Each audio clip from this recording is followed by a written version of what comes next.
This is Special Report.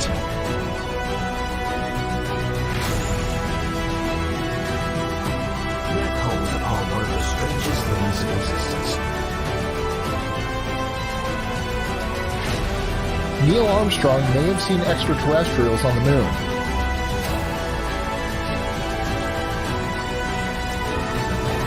When he spies a discernible shape.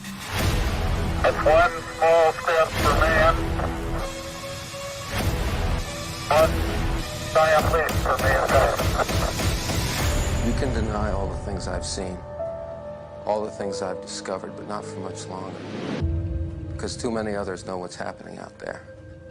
And no one, no government agency has jurisdiction over the truth.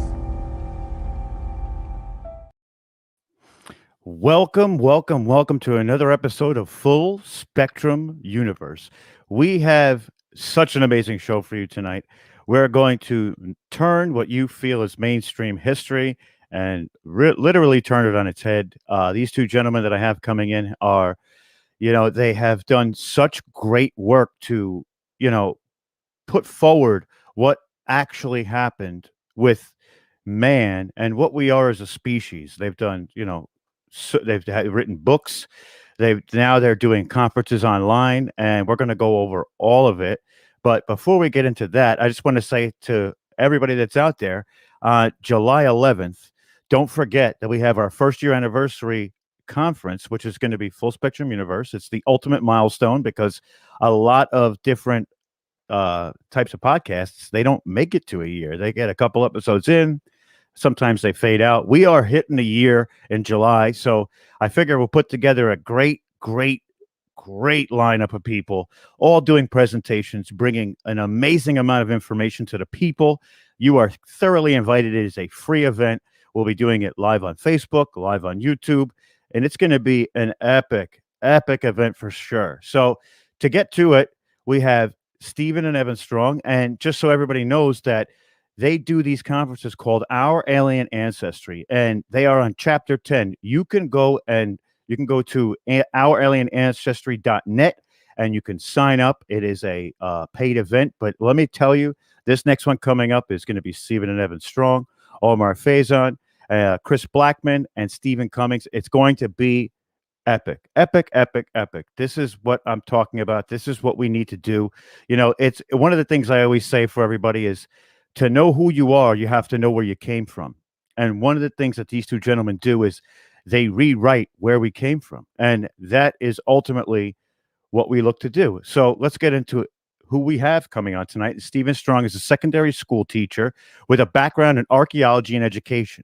He is involved in the formation of a graduate diploma of Aboriginal education for the NSW, Department of Education, writing units on traditional law and contemporary history. He has also co-authored the highly successful Aboriginal Australia, a language and cultural kit. We also have Evan Strong, and he has a background in anthropology and indigenous culture studies, counseling and meditation with a bachelor's degree in social sciences and a graduate studies in psychology. Evan has worked as a researcher for the Northern River Area Health Services, a social worker, a teacher's aide, and a funeral director.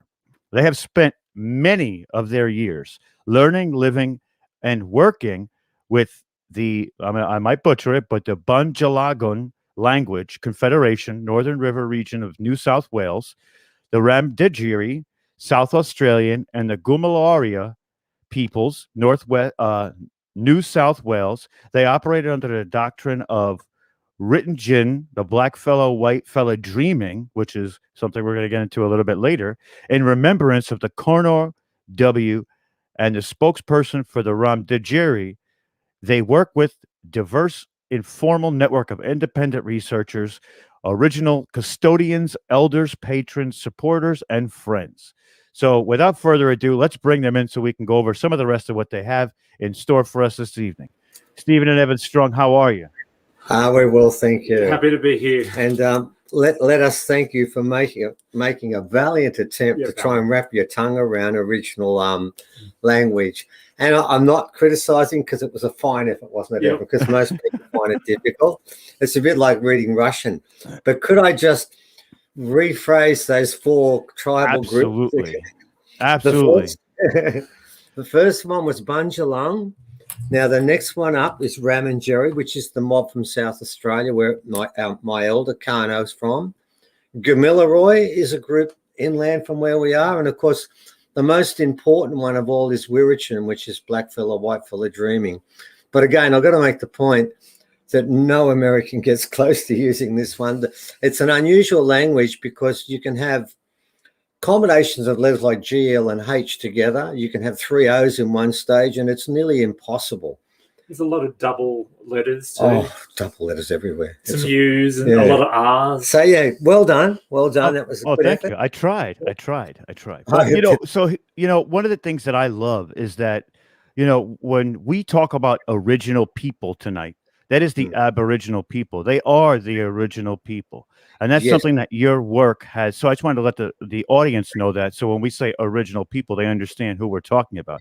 And I make that a statement is because that's what they would like to be called, correct? Correct. In fact, you got to remember the word Aboriginal, the word ab as a prefix is normally abhorrent, abnormal. It's a negative formation of something. The word original, which means comes from here first, is exactly a description of who we are. So we actually have our own names that are sort of collective names around Australia. You can be Murray, you can be Kuri, you can be Noongar, but none of the original people call themselves Aboriginal. That's just a construct made by a group of people who came here 200 odd years ago and moved in and forgot to leave. But that's a different story. One of the things that I love that with your work is you talk about, people who do history work or they do archaeology, they want to come in and build their own narrative. But what you've done is you've taken, I'm not going to say word for word, but you've taken what they've given you and basically reported it. You haven't tried to put your own spin on it. And, to me, that is one of the most important aspects of the work that you do because, when people come in and try and make their own narrative, things get skewed.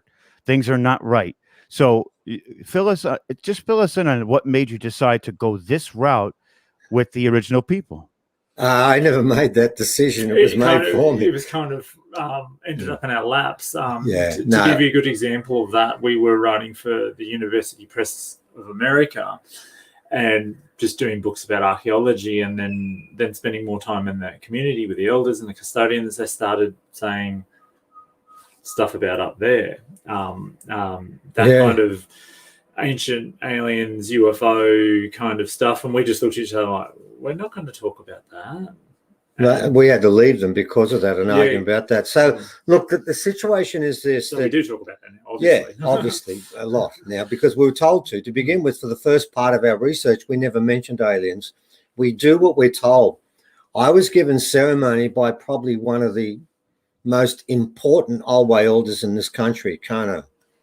And when I was given full ceremony about 8-9 years ago, it went on for a long period of time. And during that time, at the end of it, I was given the right to go and ask the elders for the information first. So it was never a conscious decision to begin with. It was a directive about how we should approach this. So what we've done is this. We're not funded by the government or a university. And I'm not criticizing the mob that do it this way because they've got to get money to go and do something. So they've got to make a conclusion before they go and ask the people, which is what happens. So we do it differently. We wait to be asked. We don't walk in anywhere because we do this old way. When you go to someone else's country, you wait at somewhere on the border and wait for someone to come and bring you in. So when someone asks us, whether it's Port Hedland in West Australia or anywhere else in the country, once asked, we go then.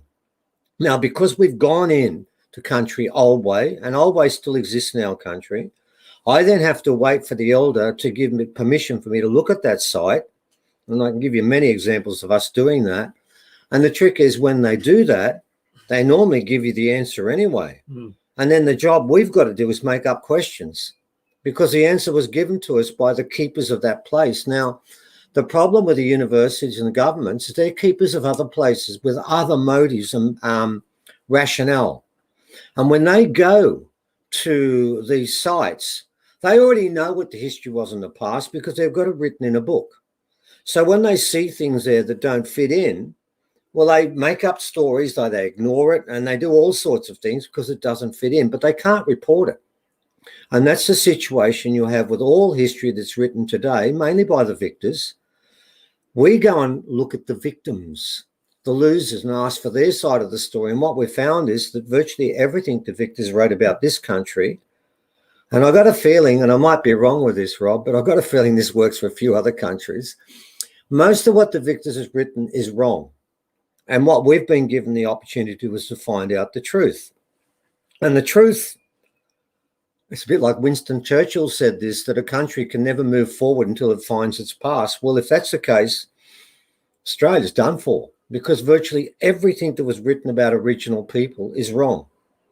So all we've been doing now... A good example of that is in Captain Cook's diary. Oh, yeah, very good where point. he described, because the average person, you'd say that Australian Aboriginal people used bows and arrows, and they go, no, they didn't. He actually wrote about it, seeing them walk out of the bush with bows and arrows. Yeah, that was on the day he put the flag up to claim Australia for Britain. He actually wrote that we saw a man walk down with a bundle of arrows and a bow. Diaries. It's in his diaries, and I've actually been a teacher, and I've tried to teach that in schools, and masses of teachers have come up to me and said, what are you doing? You can't tell them lies like that. And I've been in conversations where 3 or 4 teachers bailed me up. And it was quite funny. On one occasion, one other teacher walked past and said, leave him alone. And they turned around and said, why? He said, because our lecturer told us about that, but then told us, after he told that, whatever you do, don't mention that in the schools. So there is an institution in this country of denying and lying. I'm sure it's just an Australian problem. It wouldn't be elsewhere when it comes to the past, because it's nothing like we think. It's wild. It's wild, and one of the things that I love is, one of the things I say all the time is a man who doesn't know where he came from is a man lost. Yeah. And, you guys took what mainstream did and you just totally crushed it. You crushed it with, out of the Australia theory. And, what was that moment that, I know you said you were a teacher. So what was that moment? I know you were also probably a historian at the same time. When did you make that decision, and what kind of turned that tide for you in that moment when you said, you know what, I'm going all in on the historian aspect of it? Oh, I think it was, I was teaching. I had an unusual situation. I was given a position that never happened before, where I did about 6 high schools and worked basically with the kids who were having issues. And then I got locked into one school, and I found I was spending every moment, day and night, writing or teaching, and I didn't have any other time. I had to make a decision about which was more important. From a financial viewpoint, I was on the top of the pole there, and I was finally starting to be well paid. So leaving teaching is a really bad decision, but it came down to the fact that as we started to do this research, I realized that there was so many facts. I mean, we've got so much archaeology that's been analysed by the best laboratories in this country that proves that everything that's been said about this country is wrong. But it was written in the history too. And the decision was, which way do you go? It's a bit like take the money or do the other opposite, which is have no money, but at least try and find out the truth. So it's primarily an evolving situation where we were writing books and working, and then it became too difficult to do both, and we had to make a decision. Wow, that's a big step too, because you're walking into oblivion, not knowing what's going to happen next. But what you guys found out was completely amazing, and yeah. I know the original people was the starting point of that. Correct? Is that where it started to happen for you? And how did you get involved with the original people? Oh, well, that part was easy, because when we wrote those books, those first 3 books, the Ram and Jerry, about 3,000 k's away, I knew some of the people related to that tribe, and they read all our books and they called us down. So you got to remember, it was never a conscious decision. I spent a week and a half there before they gave me ceremony, and it was a proper one. And that when I did that ceremony, I then when you accept that ceremony, particularly one of this depth, you then become locked in. You don't have an option anymore. You've got to then basically follow what comes out of it. A ceremonies is both an honor and an obligation, not just a welcome ceremony, but the one I was given. I had to hold objects that are rarely, if ever, seen. And it took some time before I got there to actually get that stage. So that, to me, gives us the right to go to places where elders will ring us and they will not ring or trust the government or the university. So that gives us an option and an opening that no one else has had before. Now, in the past, I'm not saying that other archaeologists didn't have that, and some did, but they were so locked into a mindset of, in the past, that white fellas were superior and black fellas, particularly ones that were running around naked, that didn't have a bow and an arrow and didn't farm, must be the most primitive of all on the planet. And that was written into every text in Australia. And we got that from our archaeologists, but that's not their fault, because they came out of a system that taught that, a white system that taught that the white race was greater and all other races were less. And of course, if you didn't have a car and you didn't invent anything, that made you more or less. And the original people were stick, stone and bone. That made them the worst. So as a result of that, no one has been able to really look in and to just find the objects, and been like the rocks we've been given, the sacred rocks. There's 200 of them. And people from all over the country send them to us. Why don't they do it before? Because there wasn't that option. So we're lucky in that respect, because we have so much archaeology and so much science that, yes, the government knows about what we've got. They contact us often, don't they, Evan? Not in a nice way. No, we have an actual file just for threats to put me in jail from the government, formal letters, and we have 5 separate ones where that's the case. So, yes, the government do know about our work. They've been very conscious and aware of it. They've pulled off broadcasts we've had on national radio, haven't they? Yeah, we were second billed on national news and the radio, and then within all over Australia. It was taken off every outlet in the whole of Australia. Yes, for quite some time we've been involved with the government and Qantas and the Northern Territory government. All sorts of people have done things to try and block this. So it's been an ongoing thing. I mean, at the moment, to give you an idea of how ridiculous it is in this country, if we can divert, if I can, Absolutely. I'd like to show you, I've got some casts of some skulls we're working on, 4 that have been found in Australia. And I'm going to start by showing you this one here to give you an idea what we're dealing with. Here's the first one. Now, can you see it? I've done it face on for you there. And there it is that way. Now, can you notice the fact that, you know where the eyebrows is? Mm-hmm. You and I have a forehead, don't we? Yeah, that seems to be a lot more long. It's longer towards the back, but it's flatter at top too. There's no real, like, there's no forehead. The eyebrows is just a ridge itself. That's it. If you walk down the street and you saw this person, would you call them an Homo sapien? The government has. The government have. Now, this is one of 4 we've been working on. We've got pictures of others. We found them in sight. And what I've got to explain to you is, when you look at that and you look at the fact there is no forehead, and you can see I'm holding it flat, and that's the way the face goes. We've got 4 of these in this country. Now, I'll show you actually one that's been not completely made up properly, but it's part of it. Now, what this is makeup is between us. We got the gentleman that used to work for the Australian Museum that did skull reconstruction, that worked on about 60 photos from a place I've been at, a burial site that has a complete intact skeleton all the way through of this being, plus 8 pieces from another site and pictures of 2 others, and they put this together. Now, what I'm going to show you now is, here is a Homo sapien. There's the back of the skull, and alongside it, you're going to see this one. Now, what you're going to see is this one here has got a massive skull that recedes backwards and flares out. Mm-hmm. Right? Now, more importantly, and I'm going to show you the eyes of these 2, and you're going to see their faces now. Oh, God, how do I do this? There's one. There we go. Wow, the eyes are so much bigger. The cavities for the eyes are so much bigger. And the nose cavity is bigger as well. It goes more like a triangle. Too.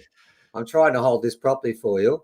Now, look at the nose cavities. There's nothing in these 2. This being I'm holding up now which has a completely different structure at the back and is so much wider, is 1800 cc, and we are 1400 cc.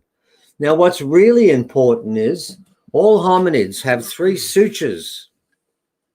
This has 2 or none.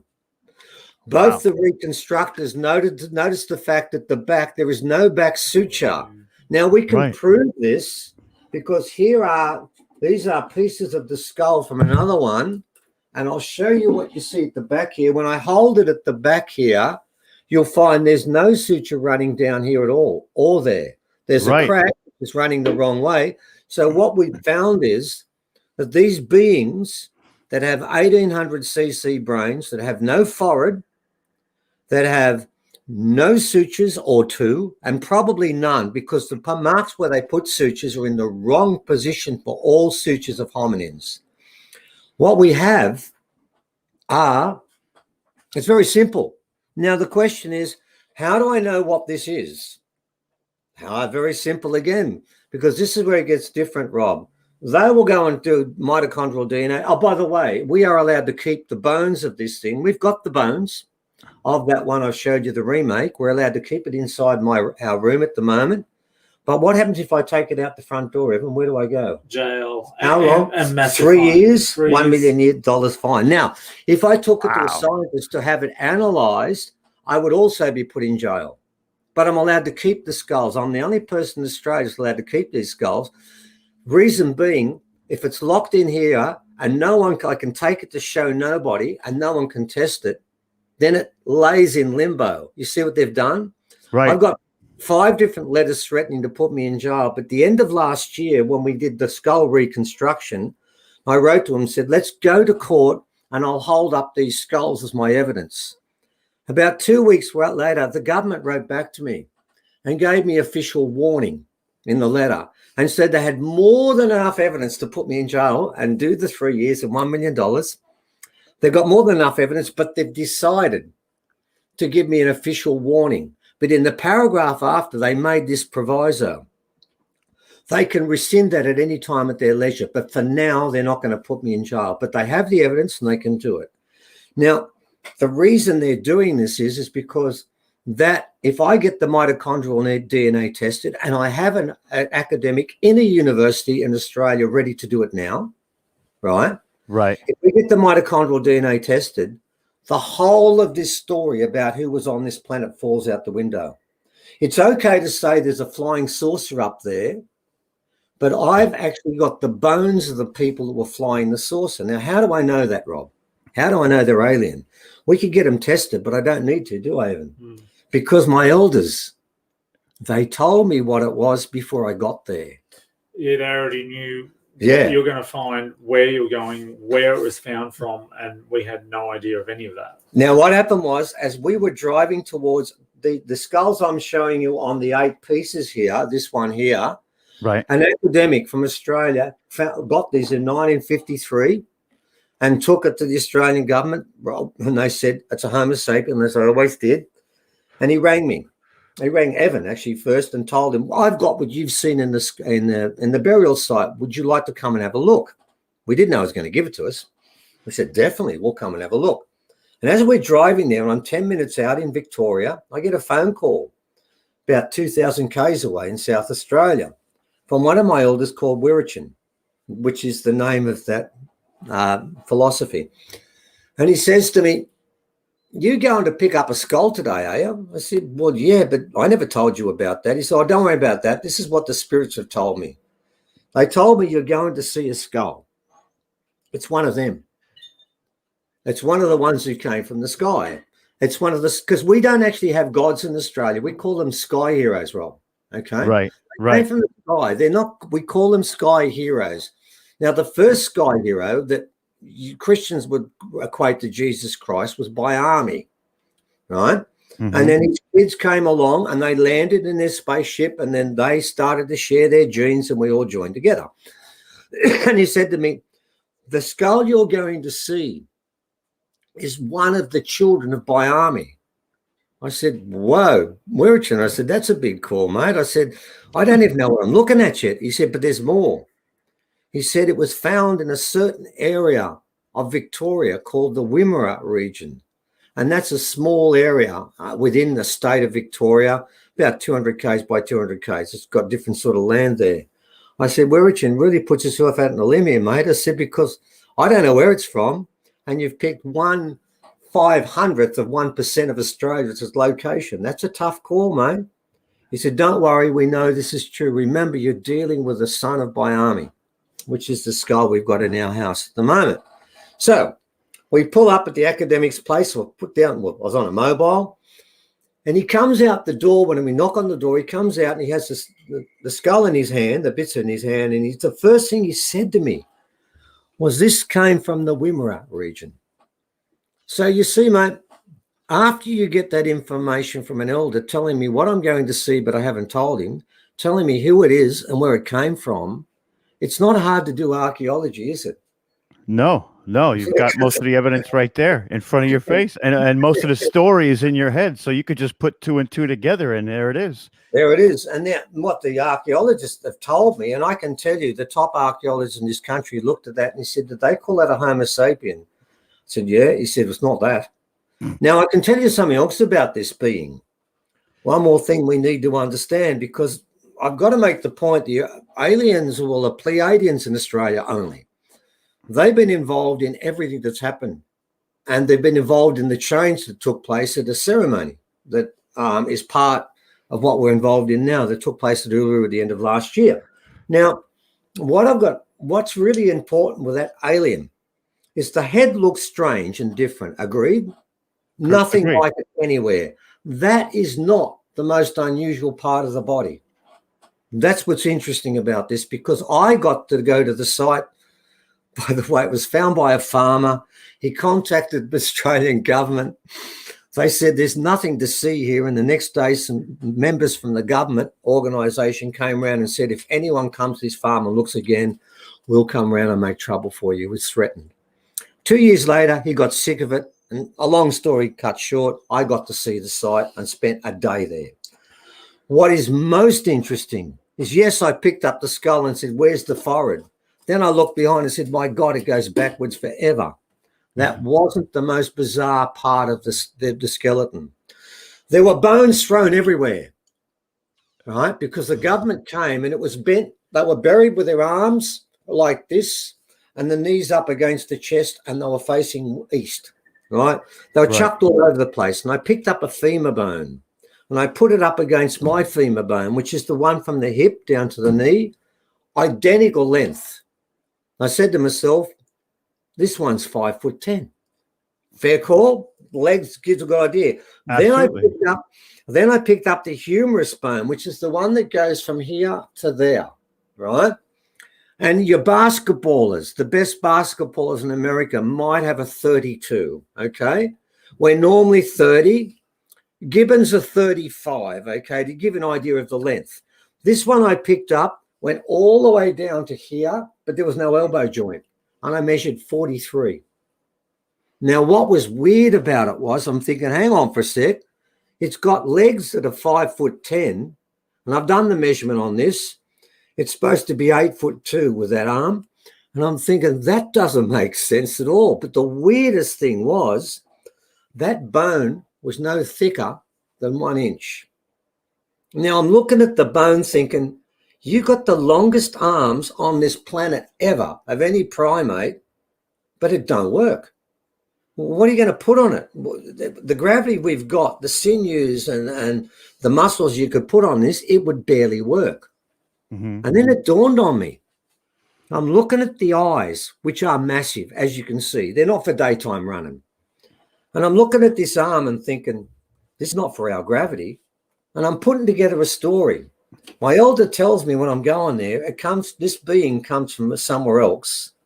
And here I've got a being that's got an arm that doesn't work in our gravity, and it's got a sunlight that doesn't work in the daylight, and there's no hominid that was ever made that's just running for daylight. And I'm thinking it's not for me. And for me, those arms, yeah, the face looks wrong. But you throw the arms in there, now then you do a mitochondrial DNA sampling of the bones we've got. And I'm going to tell you now, you know what you're not going to get?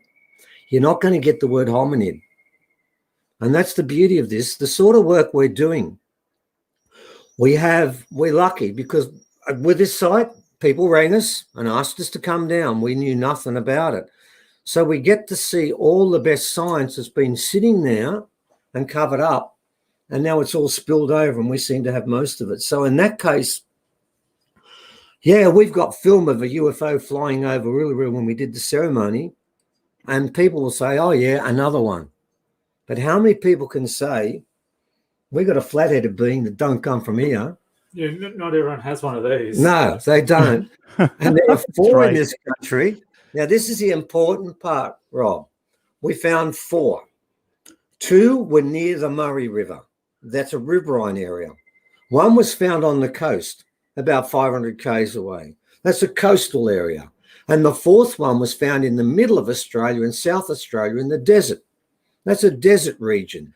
Now, you've got 4 different beings in 4 different tribal arrangements. This is not a mutation. This Not is at a all. race. Not at all. It can't be. If you just have one, they could argue, and they did to begin with, oh, mutation, but not with 4. Okay. And with the 4th one, we had got a university and a crew all ready, didn't we, Evan?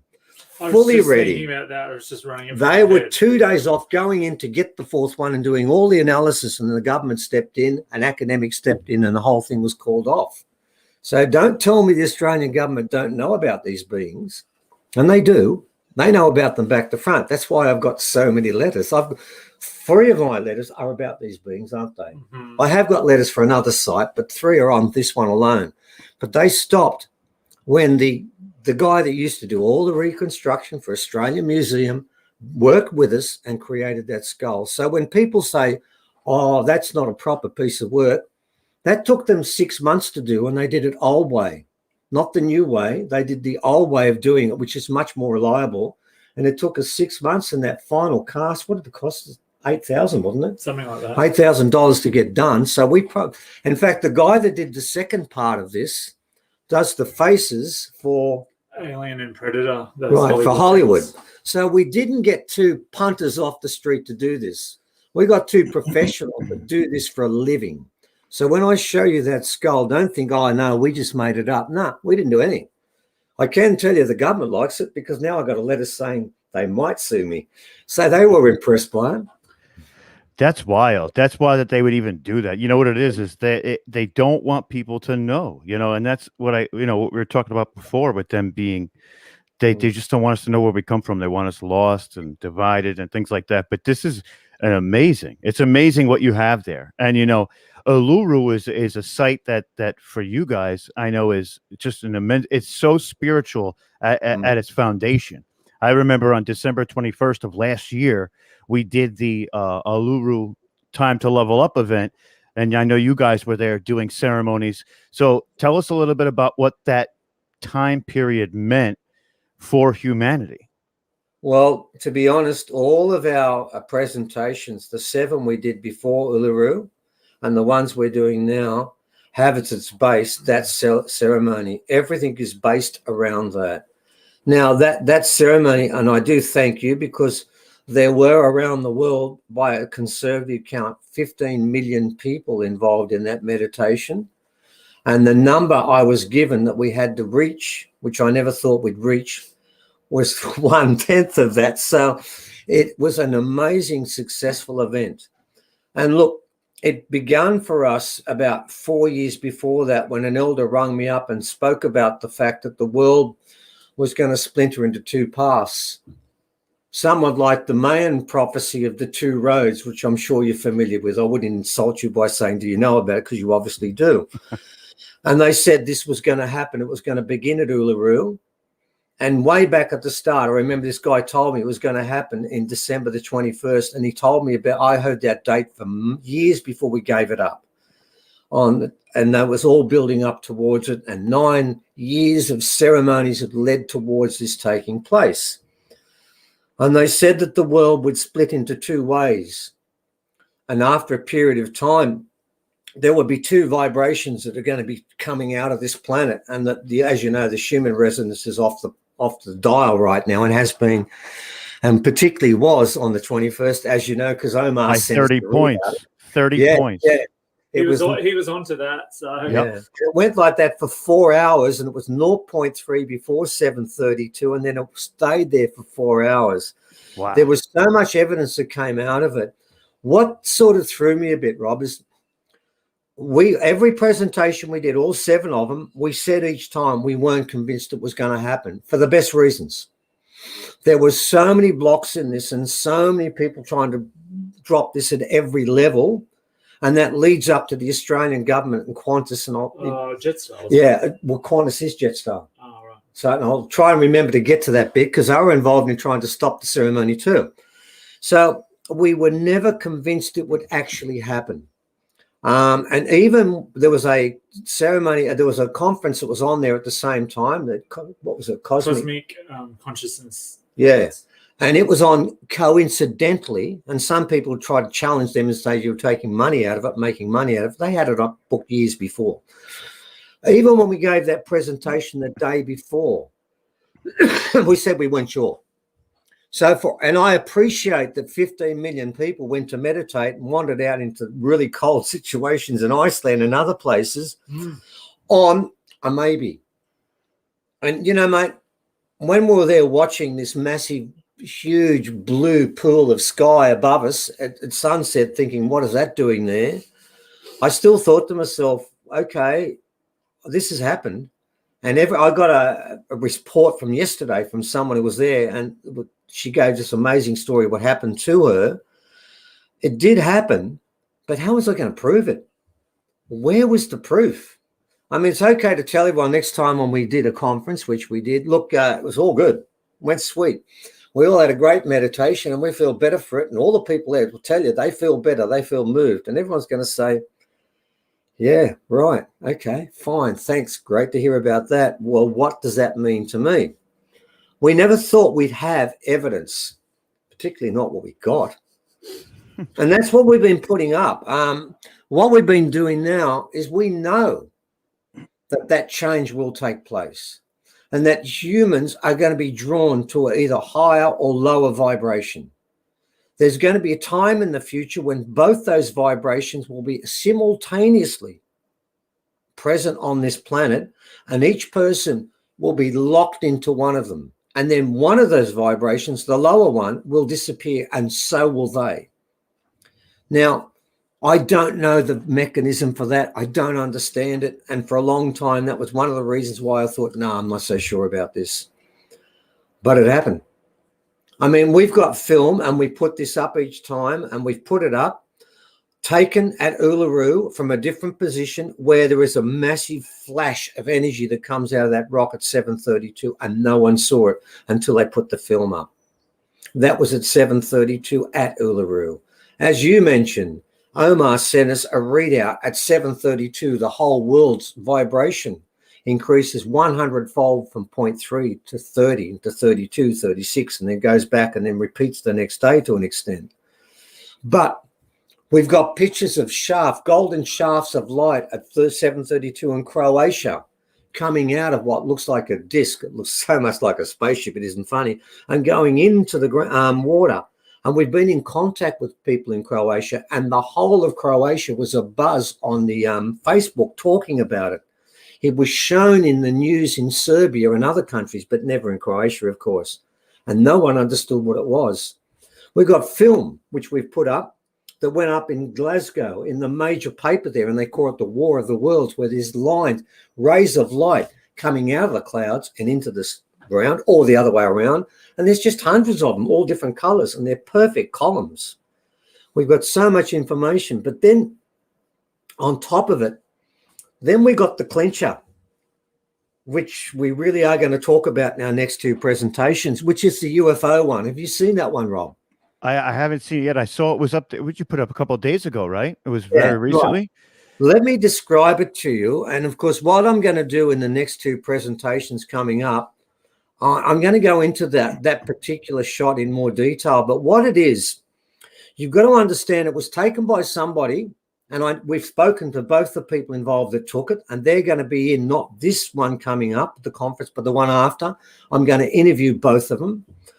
And what primarily happened was they had some weird things that happened the night before that told them something bizarre was going on with aliens. But I'm going to let them talk about that, not me. I don't want to take that part away. But then he decided, for one strange reason, she was at the conference, he decided to take his kids out and just film.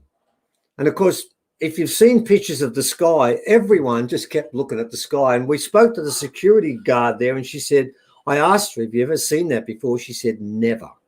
I don't know what I'm looking at. It was the most amazing, because we got film of that cloud 10 minutes before, and it's just grey. Man, it's got every colour in the rainbow. Then this deep pool of blue in the middle of it. Now, that pool of blue is very important because we think we know what it is. So this guy goes out. Now, he's only got one eye, right? And he films it, and he just films the sky. He didn't see the UFO, and everyone's made an issue. Why didn't he lock in on the UFO? Well, I'll tell you why. Because we all looked up in the sky and none of us saw it, because we just looked at the sky in totality. We weren't focusing at one thing at one time, because the skies, I've never seen the sky fall like that before. Everybody at our conference, we had about 300 people meditating with us. That's all they could do, because they had some other events to put on after the event, but no one wanted to do it. No, I'm watching this. So what happened was, what you see is you see this object moving ever so slowly like that, and you see it for a while, then he goes off and he wanders off. Then he goes back down to the car park, doesn't he?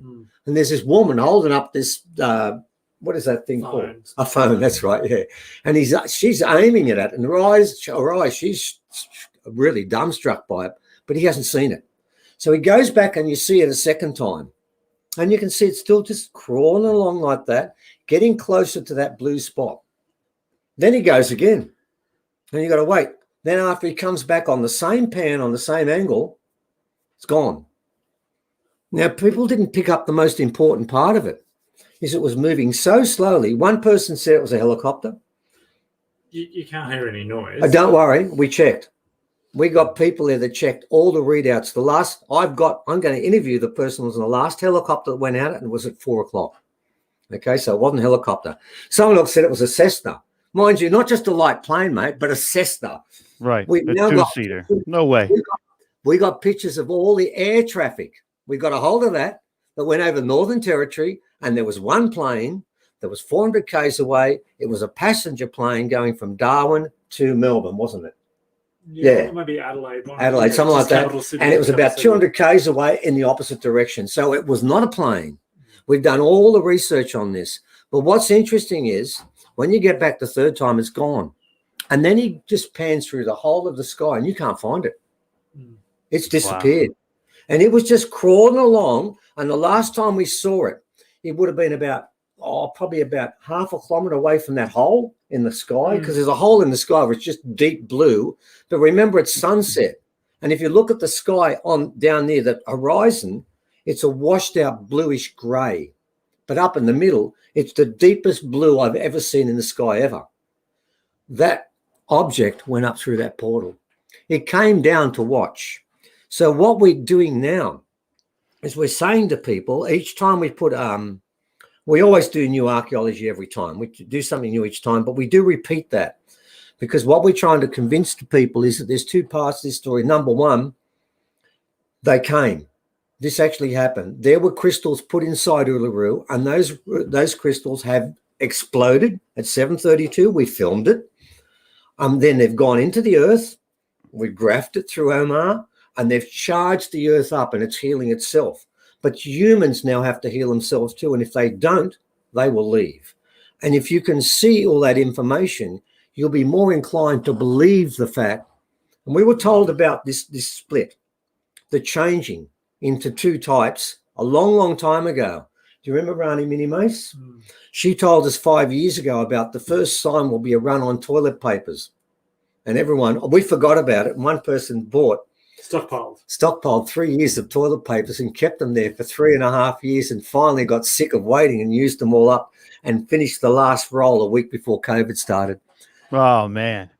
Timing, right? Timing. Well, she's the only one who believed her. We didn't believe her. We just thought, what a load of shit. First sign of the change of everything is a run on toilet paper.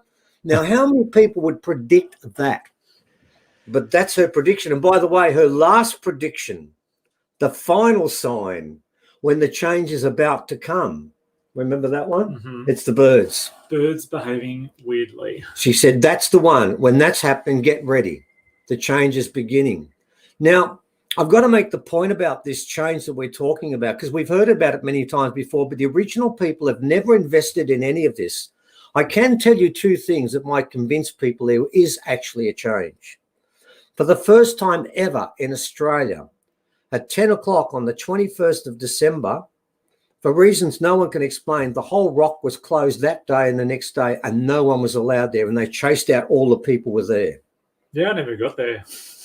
He never got to the rock. They closed it for 2 days. Never happened before, because the elders came to do a ceremony and they didn't want anyone there. Now, you might think, oh, that's a maybe. Now, let me give you the second piece of information that makes it a definite. That not only did they know about it, that everyone in the world knew about what was taking place in the higher levels. Because we were going to do a ceremony with about 350 people, very close to Uluru, while they did theirs, because everyone was doing all around the world. We were doing ours, and I took some sacred rocks along, about 70 to work with, which made it a very strong ceremony. Now, here we are, and on that day, the day before, at the conference where these people were going to do this ceremony, the manager of not the conference, but the whole resort, Yulara, came in and took the mic and was given the mic and had to read out statements by the Northern Territory government and Jetstar, which is the domestic line for Qantas. And this is what they told everyone, that they were going to come tomorrow with a large group of police and testing for COVID, and that everyone from Sydney, which made up about 1/3 of all the people there, will be locked down. They're going to have a choice as to whether they want to stay at Yulara for 2 weeks and lock down there, which will cost about $10,000 because it's bloody expensive, or get on the last Jetstar flight, 8 o'clock in the morning, and go back to Sydney to quarantine. The police will be coming tomorrow from Alice Springs, all of them. They were going to come in, and everyone from Sydney, because what had happened is there had been a COVID outbreak in Australia. 2 people caught it in the northern beaches in Sydney. That's the whole of Australia, right? And they locked down the northern beaches. And about 20 people from the northern beaches didn't come to the conference, but the rest did. And they were allowed to come. Including the MC of the conference. Yes, they all came from Sydney. So what then happened was they were told that. And then what happened that night, they were told they couldn't go to any restaurants. And we went to a takeaway restaurant which says, if you come from Sydney, ring and we'll leave it at the door and you pay, we will not open the door. And we had friends who were there and they were getting migraines because they said, what am I going to do? One woman came up to me and said, my 2 children have been minded. If I stay here, I won't have Christmas with them. What should I do? I said, get on the plane. Yeah. Now, a lot didn't, but 50 did, right? And in the morning, the other 100 odd people from Sydney got up in the morning and they went and had breakfast. They weren't locked down anymore. The police came, 2 of them. Yeah, they were doing this. Sat there all day, didn't go to anybody, didn't go near a soul. Underneath a tree. They brought a van along and somebody, not from us, from somewhere else, felt sick. They went across and used the van to find out if they had COVID. And they came back later, they didn't. That was the only testing done. All of the people from Sydney were not locked down anymore. And then Jetstar put up a new declaration and said, oh, we made a mistake. We said yesterday 1 flight and that's it. We're closed down and it will be empty. We've now decided to resume flights as normal. All the people from Sydney, when they left, they got onto airports, they weren't tested and they went home and they were fine. Now, Jetstar changed their story and the government said the police were coming the next day. Well, they didn't lie. They said 40. Well, it's nearly 40. It was 2. And they never knocked on anyone's door. And all of that people that night could not dine anywhere. And the next morning they could dine where they wanted. So, ladies and gentlemen, when we make out this outlandish claim that the world's divided into 2 camps, oh, shit, look out the front door right now. How are things going out there? You'll find, yeah. Absolutely. Well, no, there's somebody's just asked, is this change related to the pole shift? And Evan just pointed that out. I've got to make the point, and I should make this now. The Pleiadians left crystals inside Uluru, and when they were charged, they will rebalance this planet. There will be no tsunami. There'll be no magnetic shift. None of that's going to take place anymore, because I can tell you, we know the keeper of the story if this didn't work, an elder. And he was all about the pole shift and the water coming around the whole thing, because that's what was going to happen. The deal was this: if we didn't heal ourselves on that day, the planet was going to heal itself anyway. Now, I know the poles are shifted and they're nearly in Siberia at the moment. That will start to slow up and it will balance out again. This was us. This was the last chance humans had to clean this planet before it cleaned itself. But you've got to remember something. If we didn't do this properly, if it cleaned itself, all the animals would have been killed, and they don't deserve it. Because all of the animals on this planet, bar one species, lives by nature's law. There's one species that doesn't, and they're the ones who have to learn. If they don't live by nature's law, they will be asked to leave. And that's what this is about. Now, when the Hopi speak, we've put up this prophecy by the Hopi about the fast-flowing river, where the elder said, we've spoken of the 11th hour, the 12th hour has come. You go back to your village. And he lists all the things you should do, check your water and stuff like that. Then he tells you to jump into this fast-flowing river. And he said, many will hang on to the shoreline. They won't jump in. Go in, because if you don't, you're finished. They're all of the indigenous prophecies spoke of this time of change when there'd be a choice. Well, what we have today with COVID, I bless it. I know that sounds bizarre. I understand it causes untold grief and drama and all these things, and it's horrible. But what it's done is it's showing people there's a choice to be made about which way you walk. If you want to walk and follow and obey, that will not be acceptable. And this change you've got to make, and he made this very clear in the Hopi prophecy. It says, we are the ones we are waiting for. What that means is you yourself, and it says you go onto that river and jump in yourself. Each person has to make a decision, and the decision is clear. Do you believe in nature? Do you want to follow nature? And if you follow nature, then all of those things come into play. And if you want to obey the group that have made this mess we have today, then other factors come into play. So that's what this is all about. We believe, from an indigenous viewpoint, and you ask the Hopi and the Inuit, and they will tell you the change begins in Australia. That's a very clear call. And it has begun. And I've noticed that now one of the things I'm seeing now is the people who don't take the COVID virus are now going to be regarded somewhat like lepers, or somewhat like the Nazis did when they put tattoos on the Jews, where if you don't carry a card, you are going to be banned from certain entertainment venues and restaurants and pubs and traveling, and you become a leper of sorts. And what's happening is that the world is being divided into two paths. And irrespective, I mean, I don't care whether you take the virus, the thing or not. That's not going to make any difference. It's a statement about where you are in relation to what's happening, because they tell us now that this will happen forever. You've got to understand that this will be continual. And what they will do is they'll keep making new strands of this virus. They'll come around, and whether it's true or not, it doesn't matter.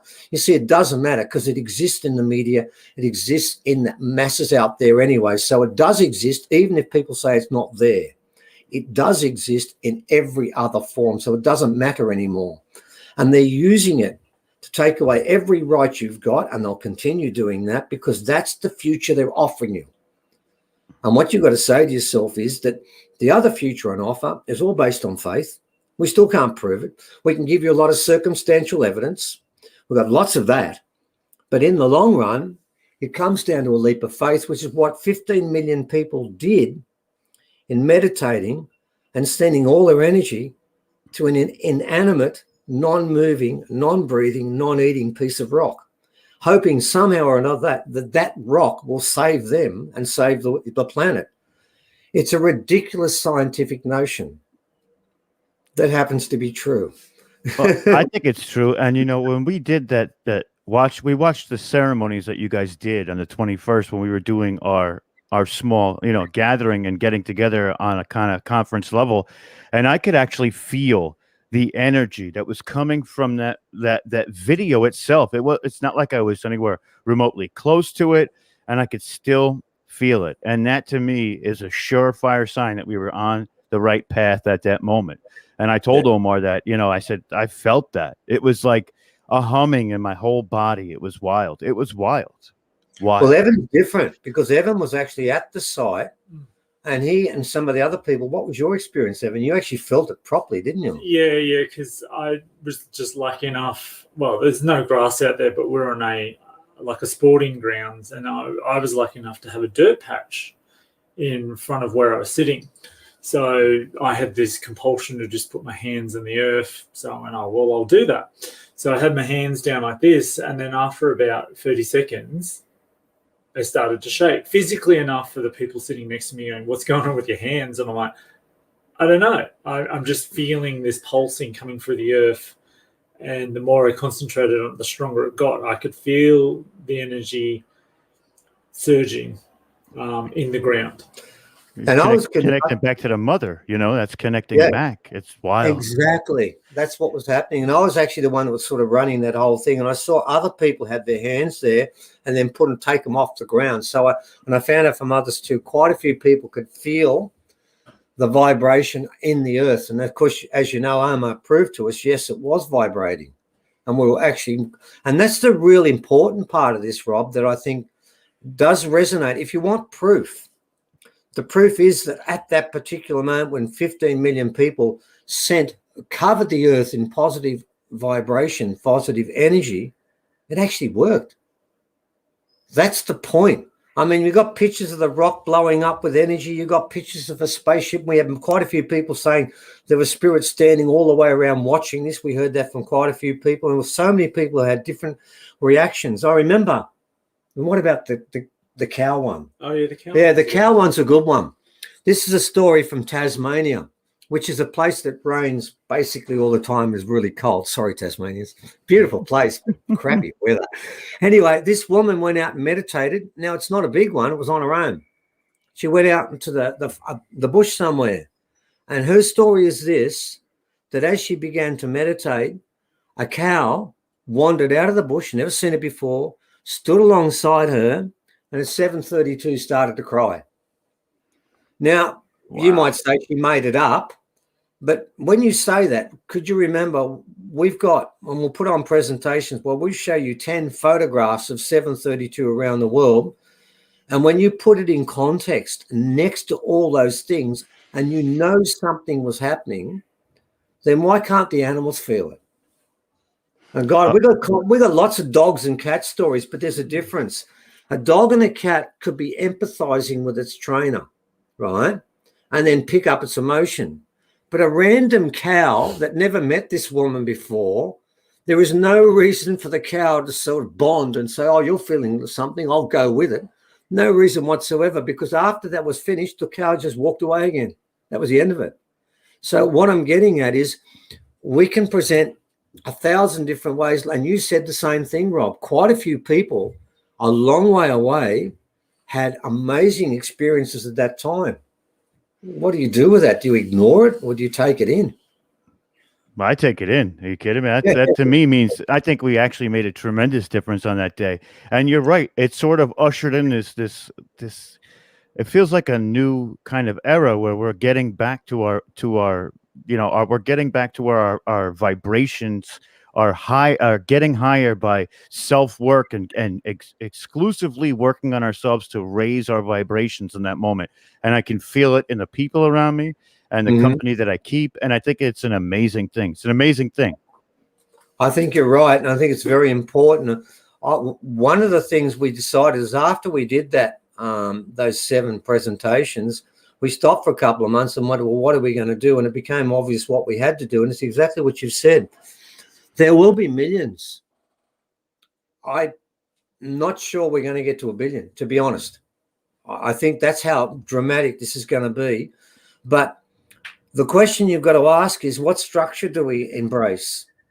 And how do we live? Because I personally, I don't know about you, mate, but I'm not real keen on wandering through the bush and living outside all the time without a house. And I like my stereo and I want to listen to music. So I still want to live this way. I'm not saying, some people say, go bush. I'm saying I'm the first one to say, nah, not me. I'm not doing that. So my question is, this is what we're doing now. We're still doing archaeology and proof, lots of proof like I'm talking about now, and we do that as well. But we also do a new strand, which is the what comes next part, which is what sort of education system do you want for the kids of the future? Do you want the same one they've got now? No. Where it's taught lies. Where they're taught No. to pass tests and they're taught to memorize what someone told them is the truth. And the more you memorize it and the better you are at it, the higher the mark you get is, and you get a better job. And one day you might get to run the world too. Is that the sort of education you want? I remember when I was a teacher to begin with about 40 years ago, when I first started, my job was to make the kids ask questions. I watched that die as each year, each kid was being tested through the whole of the state, where it become your job is to make sure they know the answer. So let's give that up. Let's look at another area. We have chemo companies, bless them. Do we want them in the future? Absolutely not. We're going to have to learn to find out all our medicine from where? From the earth. Right. Well, we get people in. Our next one, we've got a person in, one of the best experts on all different medicines and stuff that grows from the earth. So what's our new chemo company going to be? It's going to be a farm where things are grown that we will use when we're ill. And now a lot of our illness is going to disappear when the place gets balanced anyway, but humans, we're all bound to die and our body falls apart. So we need medicine. So we look at that. So what we're trying to do now is each one of these is I'm asking the people who talk to think upon this the next 3 months as a curriculum. And I want you to think about, this has got to go to high school and primary school and secondary school further on. What are the sorts of things your kids should learn in the future? So we're chasing up people now that are experts in things in the future that would work and bringing them on to explain how they would go about doing that. So yes, we've got 2 people on next time. One, Chris Blackmore, is going to talk about the chemo company of the future, which has always got no walls because it's got to have sun, isn't it, to grow things. That's it. And then we've got another person who's going to talk about the fact that we're going to talk about language in a different way. There was a first language around the world and we all spoke the same language. There was no warfare because we trusted each other and we could talk to each other. When languages splintered, so did we. Mm-hmm. Well, we've got a person in that worked with a person that I knew personally. Evan and I both met him, and he proved that Magyar and original, Magyar being the ancient Hungarian tongue, and original Australian tongues were the first tongues on the planet. And everyone spoke that language. And the reason he did this was he came here from Hungary after the war in 1953 and was working in the Snowy Mountains. And because he had a degree and stuff, he was the boss of a group of Hungarians. And one day, Darkinghong elders were working there too, and they started talking their language. And the Hungarians spoke to them for the next hour, and they understood everything they said. And he realized then in 1953, the rest of his life, he had to prove, well, this guy's got all these papers. And I said, okay, kids need to know that. Show me how that could become a lesson too. So that's what we're looking at doing. So we're going to continue proving. We're fixing up the past. And one of the things I'm going to be talking about soon is the fact I've got 3 objects that all have chemical analysis that proves they've got alien metal in them. Wow. Wow. Well, I'm going to hold up one now. This one here. It's it's an object that was found near the Carrion glyphs by Arnie Minimace, along with a bone, which we've had analysed. And it's an ancient bone, human bone. And that particular object was analysed by the best laboratory in this country from Southern Cross Uni. And he came back and told me, we've never had something like this before. 24% of it can't be identified, not on this planet. It's not in the periodic table. It makes up 1/4 of this and makes it a completely different metal. The rest of it's aluminium, but we had to use a tungsten tip drill to cut the damn thing. We couldn't get in any other way.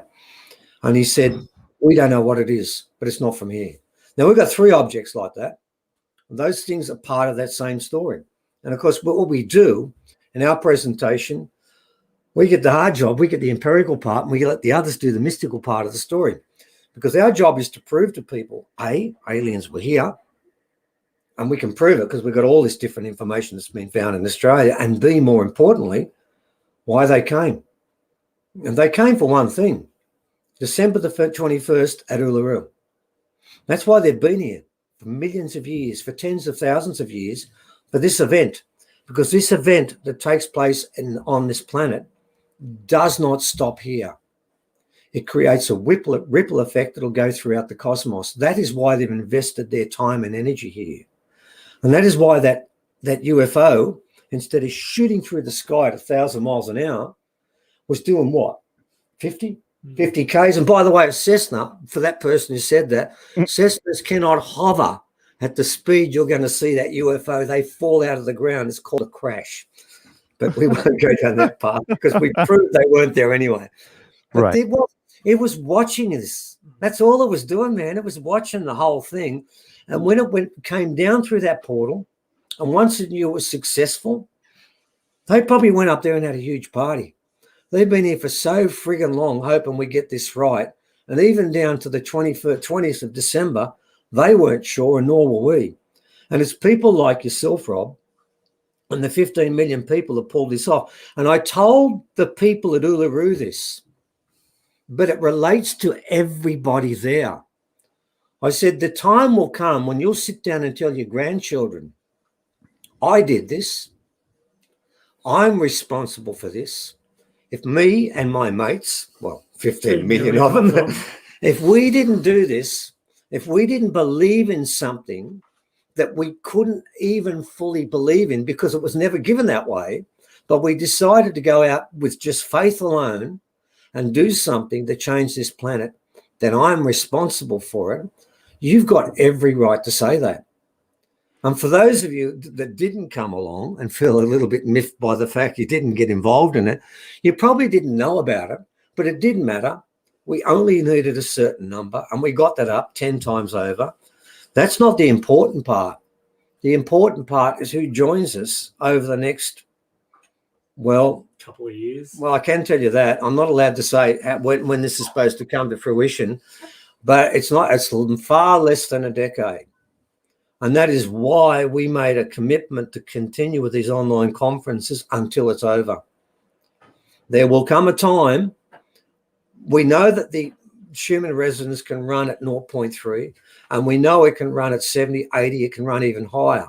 There's going to come a time very soon where they both become present and you don't have a choice. You go where your soul takes you. And if your soul isn't committed at that particular moment in time, it doesn't matter. That's all we can say about that, and it's not far away. But in the meantime, all we can do is keep saying the same thing. If you really think what they're offering you at the moment is good enough, invest in it. If you think it isn't, then there's a chance we could be wrong. There's a bloody big chance we were going to be wrong about the ceremony, but we weren't wrong about that. There was a huge chance I'd have nothing after to prove that it was actually happened, but I was wrong about that too. So far, twice I've had doubts and I've been wrong so far, and there's something about the third time proves it. And the third one will be this. I have huge issues with 2 resonances and then 5, 6 of the planet disappearing. Have a real issue about how that happens. Had the same issue about the first 2, and they happened, and neither of them fitted into any scientific model I've got or we've got on this planet. But I suppose we've got to remember one thing. The reason why this planet is different from all the other planets, and the reason why they came, is because it's full of one thing or 2 things that they're all interested in. And they go together. It's love and magic. And this planet will start exuding both. And you were also talking about the fact that you had that sensation with people you've met that had more of that love, which is pouring out of the planet. But don't forget, with the proper love comes all the magic, all the things like Kano in front of Graham Hancock disappearing, or ringing us up and telling us what we did wrong from 3,000 Ks away after he was talking to the animals. all of those so-called magical miracle things that happened in the past and were all spoken about, we've been told don't happen, they come back too. But they don't come back to prove to people to join us. They come back after the change. If they came back before the change and everyone saw people doing this, they think, oh shit, they're right, I better join them. Can't be like that. It always, to the very finish, it has to be a leap of faith. I do remember at the time, everyone said there'd be a UFO there. I kept saying, shit, I hope not. Oh man, I don't want a massive mothership landing on Uluru and 5,000 people seeing it. I didn't want that because it'd be too obvious. So what did we get? One guy with one good eye, basically filming the sky, and every now and then, as he goes racing past there, you see that UFO again. That is the only UFO clip I've ever seen where people are not trying to catch the UFO. So we got virtually the opposite of everything that I could have got, but we still got a UFO. But what's involved in that, you can look at the thing. We're going to put it up on our next conference, and we'll talk about a lot more details, some research we've done, and the one after. It's the only thing we repeat. But when you look at that, yeah, there's a chance it could be photoshopped. Well, in the not this one, but the next one, the June one, we're going to do two things. We're going to do about a half-hour interview with those people, and we're going to pick 3 or 4 pictures from the questions from the side to ask them. So you get a chance to meet the people, that had some amazing experiences the night before that obviously meant this was going to happen. This was chosen by the UFO mob. They did this to these people. And you'll find out about that, but I'm not giving that up. We have to keep something for the conference, Rob. Of course. We'll do the lead up, but that won't be this one coming up. But come to this one anyway. It'll still be good. But the one after, you'll meet the people, the person who filmed it and what happened the night before. And if you don't believe that, we can't give you much more. There's more empirical than that. I mean, we're going to start reading out testimonials from people. I got one that came yesterday, Evan. Oh, okay. I haven't even seen that one yet. Oh, and that's a brilliant one. We're going to start reading them out. But after we put up all that proof, then the testimonials become stronger because then the doubt's gone. And all we're going to try and do is keep people aware of the fact that if they don't lock themselves into this, all they've got is that. Right. I don't want that anymore. I've looked outside the window, and every day it doesn't get better. It doesn't get better. Well, it's probably going to get that to that point, and then we'll see it get better. But I myself would rather be on that, the higher frequency side as opposed to what's going on outside the window too. So we coincide a lot with that. And maybe what we need to do also is to implement a little bit of the original people's dream time aspect and lifestyles into ourselves to really become one with the planet again, spiritually, physically, and take care of it and take care of ourselves. It is a implementation of a lifestyle that we need to move forward with. And if you don't know what dream time is, it's the original people's almost like a religion, but it's not. It's like a lifestyle. It really goes through aspects of daily routines and life. So, I mean, it's really an amazing thing. And I know you guys are so versed in that. I actually got it from you guys and I listened to it and I was like, let me check this out. But it's incredible. It's incredible. That's the really important part. But I can assure you that the dreaming we speak of, which is primarily a belief that the spirits are everywhere and you are basically on show. Remember what Shakespeare said? He was right. The world is a stage. He was right. He got it right exactly. That's exactly right. But I can tell you now, if you were to sit with the Hopi or the Cherokee, you would find the dreaming with them too. All the indigenous people, and I include the Celts too, the Druids, they are all practitioners of the dreaming. The dreaming, remember, it's not a book. It's not a philosophy. It's not 7 steps to it. It's a concept where you accept the fact that the planet is magic. The spirits watch everything you do, and you are accountable for everything you do. And then it becomes easy. It really does become that easy. And then if you want, we've got some wonderful ceremonies. But you know, the best philosophers of the dreaming, and I'm going to be very open about this, we say this all the time, are your American Indians, Chief Seattle, and some of the stuff they've said where they've summed up a book in a paragraph or a sentence is outrageously brilliant.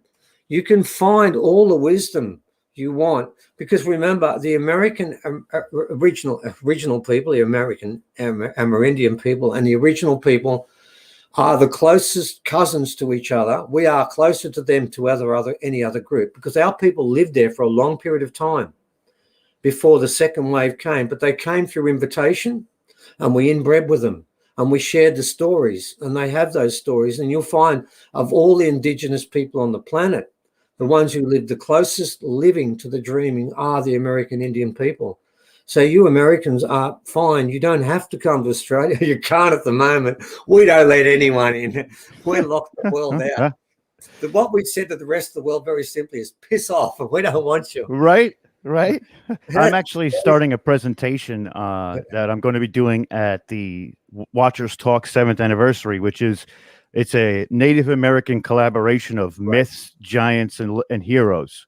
So we're going to go through a lot of the different cultures and how they coincide to even back to the original peoples and some of the same aspects that they coincide with each other so much. So a lot of that research is going to be piggybacked off what you guys have already put out there for people to digest, because of course I'm not privy to the elders myself. So I'll go to the next best thing, which is you guys, you know? Well, it's the same story. Look, all the differences, we're in a different setting to you. But look, you go to Dr. Artie Sixkiller-Clark, who's a professor, I think, at Montana University, and she writes about the moon people. And you find the moon people, when the Cherokee got there, they were farming the place, coming out at night and couldn't come out in the day because they had these massive eyes. The same mob I just showed you. Mm-hmm. And you talk to your mob up there, and I'll talk about the Pleiadians. And I've heard some Indians tell me they used to play with them when they were kids. They used to come down then. It's really so different. It's not funny. I mean, it's no difference between there. And look, then if you go to other places, the differences are greater, but not great. Just slightly greater, but it's all the same story. If you want to come back to it, humans have been living two lifestyles for such a long time, sedentary and nomadic. And then sedentary one about 6,000 years ago. But before that, for a long period of time, everyone was living in the dreaming. And we were doing magic all the time. And we had earlier civilizations like Atlantis and Lemuria. And why did they fall? Because the sedentary one always falls. But the nomadic one continues all the way through, because one lives with nature and one fights nature. Right. So this has always been humanity has ebbed and flowed between this before. Don't think this is the highest civilization we've ever got. Oh, for God's sake, it's not. And not even technologically. It's not even close. Nope, not even we close. go up and down. No, we go up and down. And every time we make the same friggin' mistakes again. And I don't know why people want to find Atlantis. I mean, all you've got there is just a ball shot that got so bad in the finish, they destroyed themselves. And we're trying to find them right now. You don't have to. We're looking at it. We're doing the same thing again. So that's not hard. But don't forget, while there was Atlantis, there was Lemuria. And Lemuria lived a completely different lifestyle. They lived with nature. So this has been an ongoing thing with humanity. We've ebbed and flowed between the two. But what's going to happen now is, for a period of time, not forever, we will become aware. And the people who aren't aware leave. Now, there's no guarantee about whether that continues forever. In fact, I don't think it does. What I've been told is this is a reset, because this planet was also always supposed to be an even keel between good and evil. Evil is completely running the whole thing, and good has no chance to do anything. That's why this happened. This is why the Pleiadians left that behind so long ago. That was the whole purpose behind this. It was an escape clause, a get out of jail clause, if you want. The problem is it was a get out of jail clause for those that get out of jail, but the ones who don't. Oh, look, I want to make a point here. Can I make this very clear? The ones that don't, let's make this very clear. There must be one of those people who was next in line. Do you know what I mean? Wherever the line is drawn, somebody just missed out by one word, one deed, one thought. I don't want people to think, oh, they're all getting sent to hell. That's not how this works. Nobody gets sent like that. That's not what happens. You've got to remember, the mob that go include Bill Gates, Soros, and somebody that was next in line. Why would they all get the same punishment? Because old mate that was next in line is only one breath away from the last one here. Right. So what this is about is nothing gets wiped out. They incarnate on planets that run at the lower human resonance, like we've had all the way along. And you know what they are? they're probably one good deed away next life from coming back here. So this is not, I want to make this clear. It's like people think families have been split apart and stuff, because they will be, but not forever. That's the point with this. Everyone here was here for a reason. Just a lot of us couldn't get it right. And this is the cutoff point. And they lowered the bar, by the way, before to incarnate and not come back. The bar was up here. This time it's actually, you can step over the bloody thing. You don't even have to run, but you've got to walk in the right direction. And that's the trick with this. So those that miss out could be one lifetime away from coming back and incarnating in a baby. But when it comes to others, and we can use Bill Gates because that's a lay down there. Right. It's going to take a bit of work there, I can tell you. That won't be so easy. But nobody's beyond redemption. You can all make it back. Yes, that's why I made that point. I don't want anyone to think. That's why I included Bill for that reason. I didn't say never. Mm-hmm. I never said never. I'm not going to judge this guy. He's made some mistakes this time for sure. We all know that. I know there's a lot to make up for because the mistakes have been monumental in their impact. But I never said never. I never said that. What I said was more lifetimes. But oh, mate, that just missed out by one breath. One lifetime's enough for you. You can come back. You were nearly there. And every person that we're talking about knows people who are sitting on the fence. Of course. Isn't it? They're the ones you've got to go to. I mean, there are some people that are so far off the fence that you're wasting your time. You could throw the seeds, but nothing's going to happen. But with seed dreaming, you just throw the seeds everywhere, and sometimes it catches. And that's the job, to get people to look at this, to find out there is a truth here. You know, that's great too, because, and it's funny because I feel like the Resnick field around me now is those people who are almost on the same level as me, but then there's from those people out is that crescent where we have to bring those people in and start to help them too. And I think that is the pay it forward method as well, and really try and go out of your way to help those who may not be privy to the same information as you, to give them that information, because that information eventually brings them to it like clicks in their head where they get to come back and start working their own way through the material. And once they do that, they find their own path to that enlightened intellectual state that they need to be in to have this happen. That's why we're here. That's all we're here for, to be honest, mate. You've got that right 100 times over, Rob. That's the whole point of this exercise. If you believe in this and you've got friends, relations who don't, you're obliged to try. I do make a rule about this, and I would make this recommendation. If you give it your best shot once, don't come back and nag a second, a third, a fourth, a fifth time, because it won't work. You throw the seeds out once. You can't keep going back to people, because it's a bit like those calls you get from people saying they want to get inside your computer or something else, and they ring you up. You try it once. You try it once, and if it doesn't work, it's not going to work. I remember when I was at a conference recently, someone said something to me like that at the end of the conference. They grabbed a group of people to be questioned, and someone said, well, I believe in this, but my family doesn't. What can I do to make them understand it? And I said, nothing. There's nothing you can do now to make anyone do anything. It's past that now. I said, all you can do is throw the seeds out and hope that they germinate. It may take a day, it may take a week, it may take a month, and it may take never. You can't do more than that. Even if they're people that you've incarnated with for so many times, I make the point, and I'll make it again.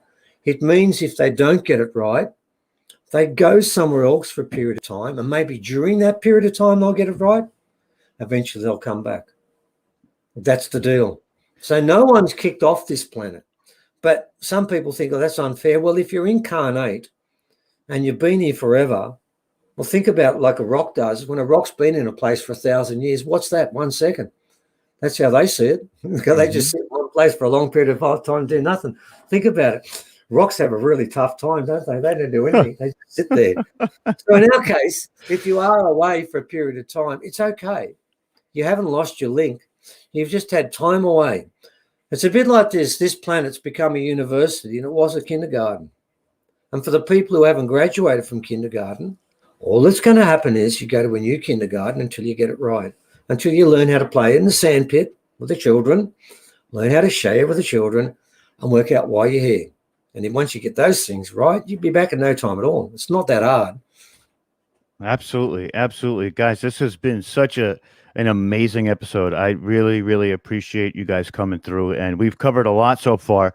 And I think we should leave them with that tidbit now, and then we'll do a part 2 and have you guys come back. I mean, just amazing, amazing stuff. I love talking to you guys. We've talked a few times through some of the events that we've been in, together in, but never one-on-one like this. And I appreciate both of you and the work you do. And it really, if whoever's out there, if you didn't share this at least once to somebody else, that's the pay it forward method. Share it, like it, send it out for everybody to view, because they need this information. And also, do yourself a favor. Get on board with OurAlienAncestries.net. Sign up.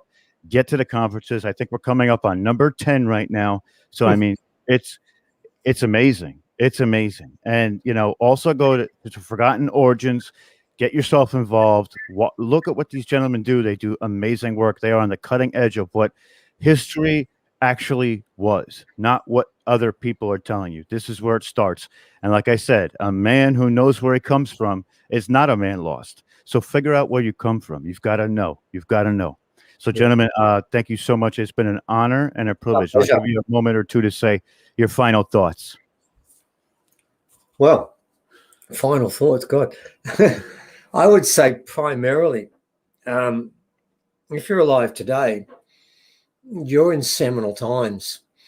What better time to be here than now? There was an interesting video I saw some time about 2 children that were actually aliens talking about, and it's really interesting because I'm sure the aliens gave that information, and they were talking about the fact they were there for the event. And it was really interesting how it was done. It was about these aliens. You were there for the event. It's like a universal thing that everyone knew about. And I've seen it up on YouTube once, and I cannot believe how close to the truth it actually was. And they actually, two girls, and they never opened their mouths because they talk telepathically, because that's how that was first language. And it's interesting because they talk about the beings that were there, which are us, the fact that everybody joined in from all over the place and incarnated there. It was like it was an experiment where they were trying to find a place where we could find where all of us could learn to get on together. And this could then be a litmus for the whole of the cosmos where we can get on. And this was an experiment. They're trying to find a way to overcome warfare and disagreements with each other by finding a way where we could all live together. This was what was called the event. Now, the event had a use-by date, which was the date that was coming up they're talking about. So what I'm saying is that right now, all of us are incarnate at this moment. This is why we came here. All the way through, all the wars you're in, when you killed people and did the most horrible things, and we all have. Don't put your hand up and say you're a saint all the way through. You weren't. We did all these things. We fell on both sides, and this was a place where evil was given free rein and so was good. And they couldn't step in. Remember, the rule was you couldn't come down and step in. That rule was made there because this was an experiment. I know it sounds like Hitchhiker's Guide to the Galaxy. Well, I don't know if the answer is 42 or not. I'll leave that aside. But that's what this was about. And whether you realize it or not, right now, all your other lives led up to this life right now. And like you said before, Rob, we're now in the cusp. And yeah, we kicked the goal. We're there. Now we've got to make up a team. And I do know at the moment, I want to live the lifestyle I'm living now. I've got a vague idea of the numbers we have. It's not enough. It's not enough. We are going to continue like this, but I don't want to live hunter-gatherers, and I want to keep what we've got, but we certainly need a certain number, a percentage that we need to get through around the world.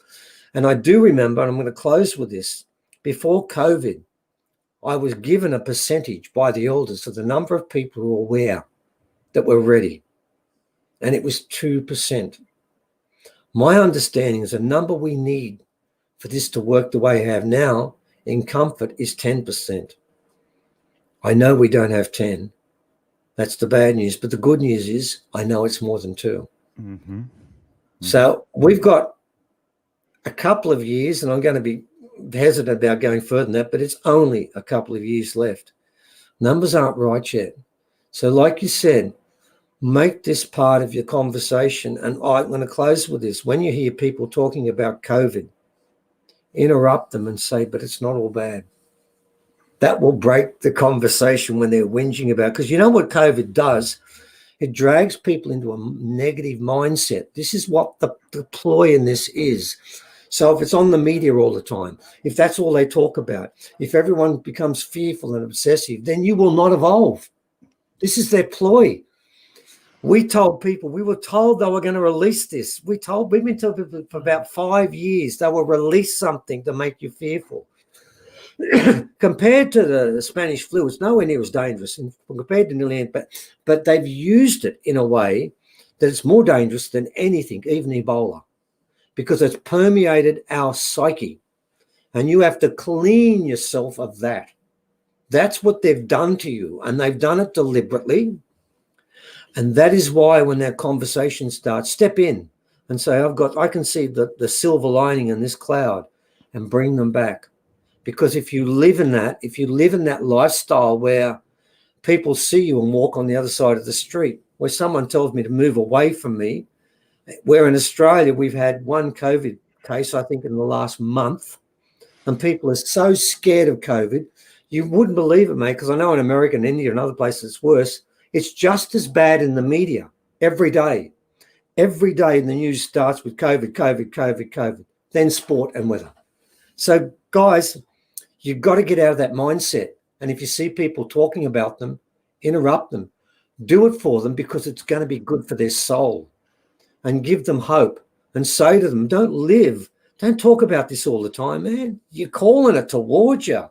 The more you're getting negative, you're running down your immune system. You're making yourself open to it. You're fearful of it. All those things. You're actually saying to the virus, I'm over here. Come and grab me. Don't do that. Say to that person, embrace this change, because there's nothing else left. It's so important. So, guys, remember, pay it forward. There's no such thing as coincidence. This is your time. You're here for a purpose. We need everybody to do their part. And if we can do that, we will ultimately find ourselves where we need to be to achieve this great moment for our species, not just, not just us. And it helps the planet too. So, I understand you guys, and I appreciate that. And do your part, pay it forward. That's all that's asked of you. That's it. But for that, guys, I want to thank everybody in the audience who came to watch. You guys are absolutely amazing. I want to thank Stephen and Evan Strong again. You guys are, like I said, it's been an honor and a privilege to talk to you guys. And from all of us here to all of you out there, have a great evening or a great day if you're in the on the Australian side of things. And we'll talk to you all soon. Have